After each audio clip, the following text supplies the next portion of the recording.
Hello, જાગુસ kitchen જર્નીમાં આપ સૌનું સ્વાગત છે. ફ્રેન્ડ્સ, આજે આપણે કેરીના રસમાંથી એક સરસ મજાની ચોકલેટ બનાવીશું. આ ચોકલેટ એટલી સુપર ટેસ્ટી અને એટલી સુપર ઇઝી છે ને કે હું તમને શું કહું, અને બનાવવામાં તો એકદમ સરળ. તો ચાલો શરૂ કરીએ.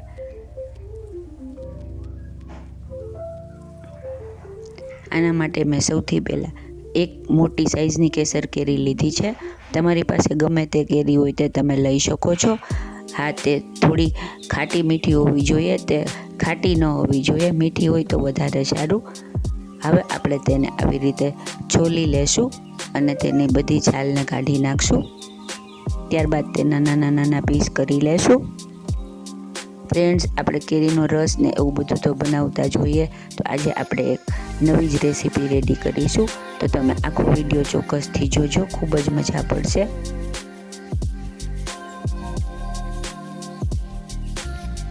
આવી રીતે આપણે કેરીના પીસ કરી લેવાના છે અને ત્યારબાદ મિક્સર જારમાં લઈ અને તેનો પલ્પ બનાવી લેવાનો છે. પલ્પ બનાવતી વખતે પાણીનો બિલકુલ ઉપયોગ કરવાનો નથી, ફક્ત કેરીના પીસથી જ પલ્પ બનાવવાનો છે. હવે આપણે તેને મિક્સર જારમાં ટ્રાન્સફર કરી લેશું. મેં અત્યારે ચટણીના જારમાં ટ્રાન્સફર કરેલ છે, કેમ કે આપણે અત્યારે એક જ કેરીની ચોકલેટ બનાવીએ છીએ.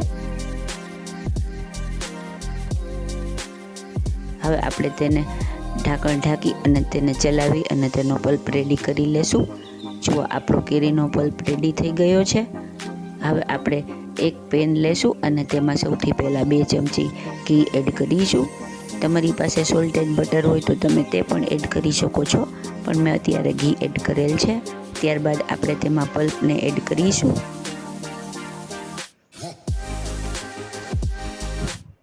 હવે આપણે તેમાં 2 ચમચી જેટલી ખાંડ એડ કરીશું.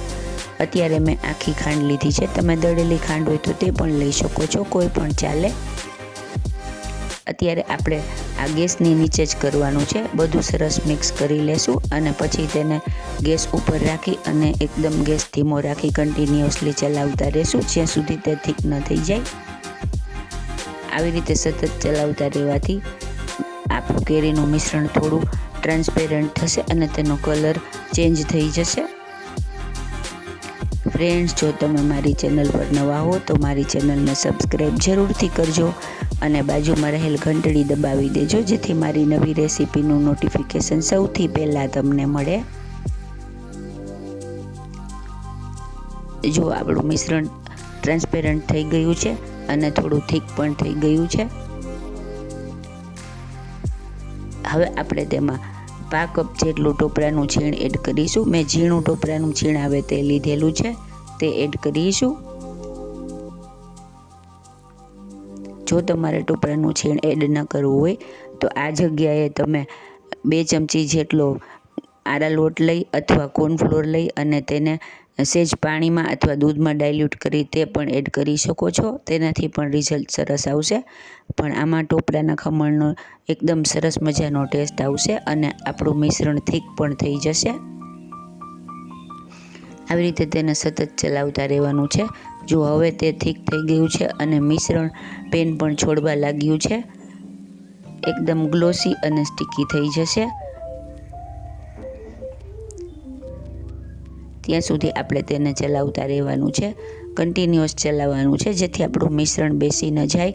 અને પેન નોનસ્ટિક હોય તો તે જ યુઝ કરવાનું છે, જેથી આપણે ચોકલેટ બનાવવામાં એકદમ સરળતા રહે. જુઓ, આપણું મિશ્રણ રેડી થઈ ગયું છે.